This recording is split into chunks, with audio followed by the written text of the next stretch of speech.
dear friends, I hope you're doing well. Is the word perspicuous the same as the word perspicacious? If the word consumption derives from the verb to consume, then consummation derives from what verb? What is the noun that derives from the verb to coalesce? If it is coalescence, then what does the word coalition refer to? From the verb abstain, we derive the noun abstinence. But what does the noun abstention mean? As a student or a researcher, are you voracious or are you veracious? Can you be both? These questions will be answered with adequate illustrative examples in the course of this video. This is a gentle reminder to those of you who have not had occasion to subscribe to do so at their earliest convenience. Let us start with the first pair, perspicuous versus perspicacious. Very simply, the adjective perspicuous refers to the property of anything that yields itself to understanding very easily. We say of a piece of writing, for example, or of a presentation, or of a talk, or of any message for that matter, that it is perspicuous if it is clear and if it does not present problems and if it's not problematic to understand. The opposite would be esoteric or recondite. So, if you are perspicuous, means that people do not find problems understanding you. You send clear messages, you are direct, and you use a language that is understood by your interlocutor. When we say that a piece of writing, for example, is perspicuous, it means that the general reader will understand it without problems because it has avoided the unnecessary entanglement of language. Perspicacious, on the other hand, is a property of an individual who is characterized by a lot of wisdom, by the ability to exercise good judgment. For example, I initially thought that he was impulsive in his answers and in taking a decision. He was very rash and impetuous in taking decisions.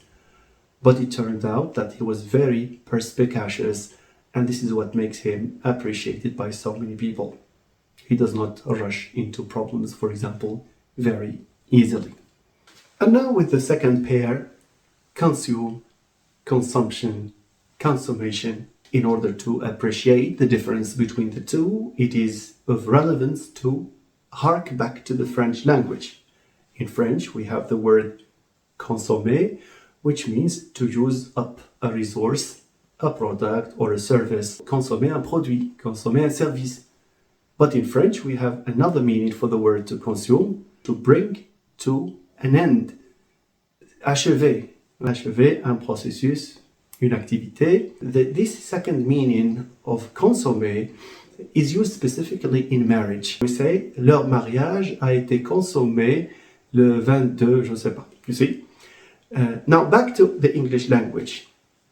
The verb to consume in English, and I'm sure you know these things, I'm not saying something new, means to use up a resource, to use up a product or a service, as is the case with French. And the noun we derive when it comes to this meaning is consumption.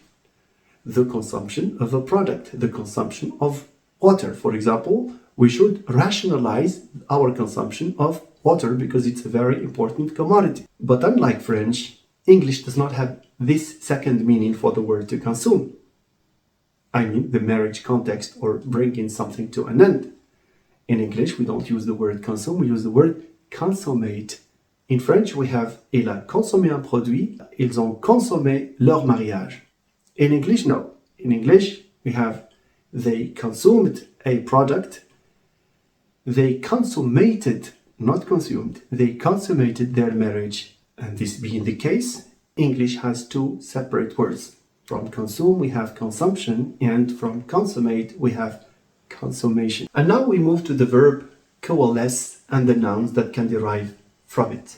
The verb to coalesce refers to the fact of coming together to form a whole. For example, the community members coalesced for a collective task. So coalesced means brought together, coming as individuals to form one whole. Another example from academic research, different perspectives on the issue coalesced to form a unified theory. in its generic meaning, coming together to form a whole, the noun that comes from the verb coalesce is coalescence. The coalescence of approaches, the coalescence of community members, etc. And in linguistics, we have a phonological process called coalescence. Sound X and sound Y, let's say L and T, come together to give us a third sound. One sound, and the word for much in Italian is molto, but in Spanish it's mucho. This is a case of coalescence. L, T has given us ch. However, when we use coalesce in a specific sense, then the noun that derives from the word is coalition rather than coalescence. Two political parties have coalesced into a new party. Here, when we want to nominalize, we need to use the word coalition. Most of us know what the meaning of the word abstain refers to. And for those of you who do not know the word, abstain is the fact of refraining from indulging in a habit or in an activity. As, for example, when we refrain from eating and drinking, and when you decide to refrain from eating a given food, that is abstinence. That is the verb to abstain. You abstain from that food means you don't eat it. There are people who drink certain beverages and they decide that they are not healthy and therefore they abstain from them. The noun that comes from abstain in this specific sense is abstinence. I didn't like his abstinence from that beverage because it caused him more problems. From the verb to abstain, we have another noun which is abstention. And abstention here is used in the context of voting, when someone decides not to cast his vote. For example, if there is a vote on a decision in a given company, for example, we say we have two agreements and two abstentions. An abstention means you abstain from casting your vote or taking part in something that is connected to elections, or when there is this concept of voting. For example, Mr. So-and-so won the election, not because he deserves the position, but because there were a lot of abstentions. The last pair, voracious and veracious. Voracious refers to someone who has a strong desire for consuming large quantities, especially of food. You can say that someone is voracious is someone who eats a lot. When he eats large quantities. We can say that my appetite is getting voracious. And by the way, voracious, here you have the word vor, which means eating. And this is why we have carnivore or carnivorous in English. The word devour, dévorer, these are the two words that are associated with this root vor.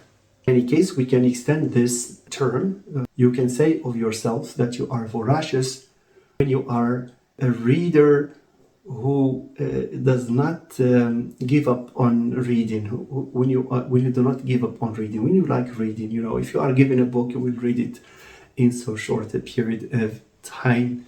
You are a voracious reader. You are voracious if you eat in large quantities, or if you read a lot. You are a voracious reader. The former can be pejorative and the second can be a laudable activity. You are veracious when you tell the truth. You are veracious when you have this characteristic of conveying the right information. When you don't lie, for example. When you don't exaggerate. When you don't give half of the information. You are veracious. And in the word veracious, we have ver. From there comes vérité, verify, etc.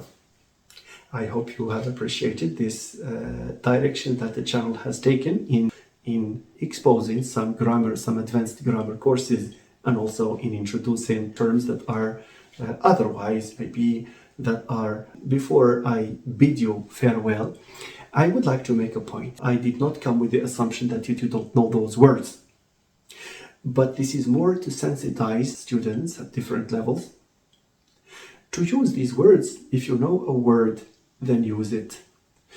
Most of these words are Latinate words, means they originate from Latin. which makes them very formal, very academic. Why do we find pieces of writing that give upon these words in favor of words that are Anglo-Saxon, that are two-syllable words? So your thesis, for example, is a good opportunity for you to use them. You might as well impress your readers. So if you have appreciated these words and you need some practice on them, then the comment space, we can interact when you post them. With this, I bring this video to a close. Thank you very much. Until the next video. Thank you.